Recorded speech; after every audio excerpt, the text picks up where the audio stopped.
สีเขียวโอ้มีแต่สาวหนุ่มวัดป่าบ่ได้ลองเบิ่งตีน้อสิบ่เอาขับไปจับเขาผ่าเรื่องอีกคือเก่าครูบาวัดลาวพุทธวงศ์นี่มาบ่เนาะมื้อนี้เนาะ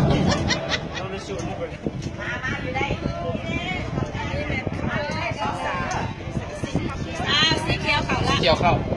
สีเขียวเขาวัดป่าเขาโอเคอาจารย์วัดป่าเด้อวัดป่าเข้าเด้อสีเขียวเข้าทิพเข่าสีเขียวกับดวงสมอนสีเหลืองบ่คอยจะว่ายังออกขนาดทำบ่ได้มีเป็นข้าวเจ้าดวงสมอนกับติ๊บเข้าดวงสมอนสีโอ้ว่าบ่ได้เด้อว่าบ่ได้เด้อว่าบ่ได้เด้อดวงสมอนสีแดงบอกบ่ถึงเด้อทิพเข่าสีเขียวอ้าวเหือสิไปตำกันแล้ว